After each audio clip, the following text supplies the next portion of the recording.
Hi friends, welcome to Chennai RR's kitchen. இன்றைக்கி நான் சூப்பரான புள்ளத்தச்சிங்களுக்கான மேங்கோ சாம்பார் தான் பண்ணியிருக்கேன். கிளி மூக்கு மாங்கான்னு சொல்லுவாங்க. அந்த கிளி மூக்கு மாங்காய் வச்சு சாம்பார் செஞ்சுருக்கேன். பாருங்கள் எவ்வளோ சூப்பராக எப்படி இருக்குதுன்னு. இதே மாதிரி நீங்களும் ஒரு வாட்டி ட்ரை பண்ணுங்கள். வாங்க இந்த சாம்பார் எப்படி செய்கிறது என்னெல்லாம் தேவைன்னு பார்த்துக்கலாம். பாருங்கள் ஃப்ரெண்ட்ஸ், இப்போ சூப்பரான நம்ம மாங்காய் சாம்பார் செய்கிறதுக்கு 100 கிராம் அளவு இருக்கும் பருப்பு எடுத்திருக்கேன். பாருங்கள் 1 கப்பு இருக்குது. அப்புறமா ஒரு வெங்காயம், ஒரு சின்ன மீடியம் சைஸ் ஒரு பூண்டு உரித்து வச்சுருக்கேன்.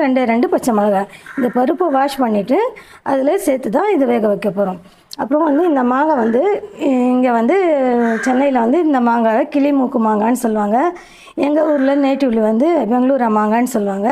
இந்த மாங்காயை நம்ம பருப்பு வந்ததுக்கப்புறம் நம்ம கொதிக்கிறப்போ போடுறது கிடையாது. பருப்பு கூடவே சேர்த்து தான் இது வேக வைக்க போகிறோம். இது மாங்காய் சாம்பார். இது புள்ளத்தச்சிங்களுக்கு சூப்பரான சாம்பார். இந்த 2 தக்காளியும் ஒரு வெங்காயமும் இது தாளிக்கும் போது தான் சேர்க்க போகிறோம். இந்த பருப்பு வேகிறப்போ சேர்க்குறதில்ல. அப்புறம் இந்த பருப்பு சாம்பாருக்கு புளி தேவையில்லை. இது நம்ம எடுத்து வச்சிடலாம். இது தாளிக்கிறப்போ யூஸ் பண்ணுறதுக்கு தான். இப்போ இந்த மாங்காய், இந்த பருப்பு வாஷ் பண்ணிவிட்டு இது எல்லாமே வாஷ் பண்ணி நம்ம குக்கரில் சேர்க்குறோம். இப்போ இந்த கிளி மூக்கு மாங்காய் இது ரொம்ப பெருசாக இருக்கிறதுனால நான் 2 மாங்காய் சேர்க்குறது கிடையாது. 1.5 மாங்காய் மட்டும் சேர்த்துக்கிறேன். இது ஒரு மாங்காயும் இதுலேருந்து ஒரு ஹாஃப் கட் பண்ணிக்கலாம். இந்த 1.5 மாங்காய் மட்டும்தான் இப்போ சேர்க்க போகிறேன்.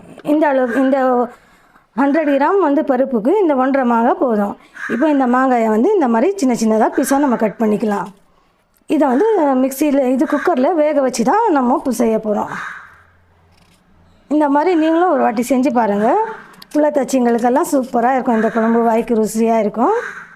பாருங்கள், இந்த மாதிரி கட் பண்ணிவிட்டு குக்கரில் நம்ம சேர்த்துக்கலாம். அப்புறம் தேவையான அளவு மஞ்சளும் மிளகாய் தூளெல்லாம் நான் சேர்க்கும் போதே உங்களுக்கு காட்டுறேன். பாருங்கள் ஃப்ரெண்ட்ஸ், இப்போ 1.5 மாங்காய், இது பெங்களூரா மாங்காய் 1 எடுத்துகிட்டு அது அப்புறம் பாதி சேர்த்துருக்கேன். இதை நம்ம தண்ணியில் அலசி எடுத்துக்கலாம். அப்புறம் இந்த பூண்டு, வெங்காயம், பச்சை மிளகாய் இதெல்லாம் நம்ம அலசிட்டு டைரெக்டாக நம்ம குக்கரில் சேர்த்துக்கலாம். அதுக்கப்புறம் இந்த பருப்பும் அலசி நம்ம சேர்த்துக்கலாம். வாங்க நம்ம காட்டுறேன் உங்களுக்கு. பாருங்கள் ஃப்ரெண்ட்ஸ், இப்போ குக்கர் வச்சுட்டு நான் தண்ணி ஒரு 2 டம்ளர் தண்ணி நான் சேர்த்துருக்கேன். இப்போ நம்ம கட் பண்ணி வச்சுருக்கிற மாங்காவை சேர்த்துக்கலாம். மாங்காய், பூண்டு, வெங்காயம், பச்சை மிளகாய் எல்லாமே சேர்த்துடலாம்.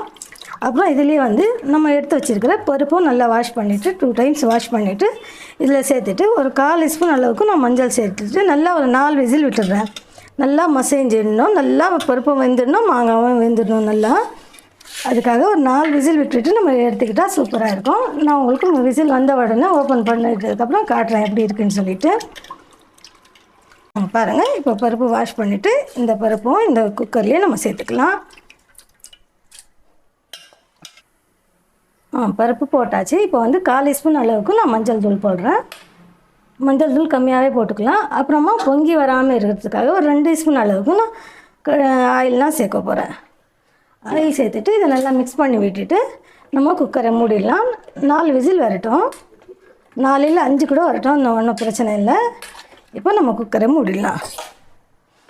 பாருங்கள் ஃப்ரெண்ட்ஸ், இப்போ 5 விசில் வந்துடுச்சு. ப்ரெஷரும் தன்னாலே அடங்கிடுச்சு. நம்ம எடுத்து விடலாம் கூடாது.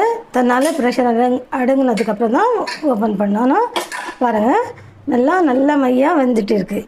இப்போ இந்த மேஷரை வச்சு நம்ம சும்மா இந்த மாதிரி நம்ம புஷ் பண்ணி விட்டாலே போதும். நல்லா நம்மளுக்கு குழம்பு மாதிரி நல்லா கிழிச்சிடும். பாருங்கள், இந்த மேஷரை வச்சு நம்ம இந்த மாதிரி பண்ணிக்கலாம். இப்போ தேவையான அளவு உப்பு மட்டும் இதில் சேர்த்துக்கலாம். உப்பு சேர்த்தோன்னா கொஞ்சம் மேஷ் பண்ணுறதுக்கு கொஞ்சம் ஈஸியாக இருக்கும். அதனால் இந்த குழம்புக்கு தேவையான அளவு நம்ம கல் உப்பு தான் சேர்க்க போகிறேன். அங்கே கல் உப்பு சேர்த்துட்டு நல்லா இந்த மாதிரி நம்ம மேஷ் பண்ணி விட்டோம்னா நல்லா சூப்பராக நமக்கு கடைஞ்ச மாதிரி ஆகிடும். அவ்வளோதான். இதை ஒரு பக்கம் எடுத்து வச்சுட்டு இப்போ நம்ம தாளிப்பு ரெடி பண்ணிவிட்டு தாளித்ததுக்கு அப்புறம் தான் கொதிக்க விடுறோம். இப்போ கொதிக்க விடுறதில்ல. இது வெறும் மேஷ் பண்ணி மட்டும் வச்சுக்கலாம். அவ்வளோதான் ஃப்ரெண்ட்ஸ். பாருங்கள், இப்போ பருப்பும் மாங்காயும் நல்லா மிக்ஸ் ஆகிடுச்சு. இப்போ நம்ம எடுத்து இதை கீழே வச்சிடலாம். வச்சுட்டு இப்போ நம்ம தாளிப்பு ரெடி பண்ணிக்கலாம். பாருங்கள் ஃப்ரெண்ட்ஸ், ஒரு கடாய் வச்சு இது கடாயில் தான் செய்ய போகிறேன். ஒரு கரண்டி அளவுக்கு ஆயில் நம்ம சேர்த்துக்கலாம். பாருங்கள், ஒரு கரண்டி அளவுக்கு நம்ம சேர்த்துக்கலாம் ஆயில்.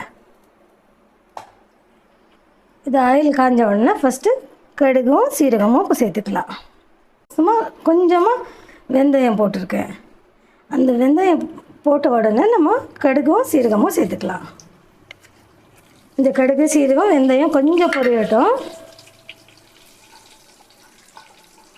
கொஞ்சம் பொரிஞ்சதுக்கப்புறம் நம்ம வெங்காயத்தை சேர்த்துக்கலாம். பாருங்கள், நான் வந்து பருப்பு சாம்பாருக்கு எப்போவுமே தாளிப்பு வடகம் தான் சேர்ப்பேன். இப்போ நீங்கள் யாரெல்லாம் வடகம் வச்சுருக்கீங்களோ இல்லையோ தெரியல, அதனால வடகம் போட்டால் தான் இந்த குழம்பு நல்லா இருக்கும் அப்படின்னு நீங்கள் நினச்சிப்பீங்க. அதனால நான் வடகம் சேர்க்காமல் வெங்காயம் சேர்த்து செஞ்சுட்டேன். வெங்காயம் சேர்த்து செஞ்சாலும் சூப்பராக இருக்கும். பாருங்கள், கடுகு சீரகம் வெந்தயம் பொரிஞ்சிடுச்சு. இப்போ மெலிசாக கட் பண்ண வெங்காயம் நீல வாக்கில் கட் பண்ணி வச்சுருக்கிறேன். வெங்காயம் சேர்த்துக்கிறேன். வெங்காயம் கொஞ்சம் கலர் கொஞ்சம் சேஞ்ச் ஆகணும். பாருங்கள், வெங்காயம் வந்து கண்ணாடி பதம் வந்துடுச்சு. இன்னும் கூட கலர் சேஞ்ச் ஆகி கொஞ்சம் கோல்டன் கலர் ஆகணும். அது வரைக்கும் நம்ம வதக்கி விட்டுட்டே இருக்கலாம். அதுக்கப்புறம் தான் தக்காளி சேர்க்க போகிறோம். பாருங்கள் ஃப்ரெண்ட்ஸ், இப்போ வந்து வெங்காயம் நல்லா கொஞ்சம் கோல்டன் கலர் ஆகிடுச்சு. இந்த ஸ்டேஜில் பெருங்காயம் இருந்தால் நீங்கள் சேர்த்துக்கோங்க, அப்படி இல்லைன்னா ஸ்கிப் பண்ணலாம். இப்போ வந்து கருவேப்பிலை தக்காளி ரெண்டுமே சேர்த்துக்கலாம். இப்போ தக்காளி கொஞ்சம் நல்லா வதங்கணும். தக்காளி வதங்கணும். அப்புறமா வந்து நம்ம மிளகாய் தூள் எதுவுமே அந்த குழம்புல சேர்க்கலை. இப்போ இதில் தாளிப்பில் தான் சேர்க்க போகிறேன். மிளகாய் 2 பச்சை மிளகாய் மட்டும் போட்டு தான் வேக வச்சிடணும். குழம்புக்கு தேவையான காரம் நம்ம எதுவுமே சேர்க்கலை. இப்போ கொஞ்சமாக இந்த தக்காளி வதங்குறதுக்கு கொஞ்சமாக பவுடர் சால்ட்டு சேர்த்துட்டு தக்காளி வதங்குறதுக்கு தக்காளிக்கு தேவையான அளவு மட்டுமே பவுடர் சால்ட்டு சேர்க்குறேன். சேர்த்துட்டு இதில் தான் வந்து நம்ம குழம்புக்கு தேவையான மிளகாய் தூள் சேர்க்க போகிறேன். பாருங்கள், நல்லா 1 ஸ்பூன் அளவுக்கு நான் சேர்த்துருக்கேன். இன்னும் உங்களுக்கு காரம் அதிகமாக வேணும்னா இன்னும் ஒரு 1/4 ஸ்பூனும் நீங்கள் சேர்த்துக்கலாம். கண்டிப்பாக இந்த மிளகாய் தூள் வந்து தாளிப்பில் தான் சேர்க்கணும். அப்போ தான் குழம்பு வந்து உங்களுக்கு கலர்ஃபுல்லாக இருக்கும் சாம்பார். பாருங்கள், தக்காளி வந்து ரொம்ப வதங்க வேணாம். ஏன்னா ஆல்ரெடி மாங்காய் போட்டிருக்கோம், நம்மளுக்கு புளிப்பு அதுலேயே இருக்கும். தக்காளியும் ரொம்ப வதங்கிட்டால் வந்து ரொம்ப புளிப்பாக இருக்கிற மாதிரி இருக்கும். அவ்வளோதான் ஃப்ரெண்ட்ஸ், இந்த அளவுக்கு தக்காளி வதங்கினா போதும். இப்போது நம்ம களைஞ்சி எடுத்து வச்சுருக்கிற சாம்பாரை சேர்த்துட்டு பாருங்கள், கடைஞ்சி எடுத்து வச்சு சாம்பாரை நம்ம சேர்த்தாச்சு. உங்களுக்கு எவ்வளோ தண்ணி திக்னஸ் எவ்வளோ வேணுமோ அவ்வளோ தண்ணி சேர்த்துட்டு நல்லா கொதிக்க விட்டுட்டு இறக்கி வச்சுருங்க. பாருங்கள், இப்போ நம்ம நல்லா மிக்ஸ் பண்ணிக்கலாம். இது ரொம்ப கட்டியாக இருக்குது. இப்போ 1 டம்ளர் அளவுக்கு நான் தண்ணி சேர்க்க போகிறேன். ஃப்ரெண்ட்ஸ், இப்போ வந்து குக்கரில் வந்து 1 டம்ளர் அளவுக்கு தண்ணி சேர்த்துருக்கேன். இந்த தண்ணியை வந்து நான் இதில் கொட்டிட்டு இப்போ எந்த பொருளுமோ இதில் வேக வேண்டிய இல்லை, எல்லாமே வெந்தாச்சு.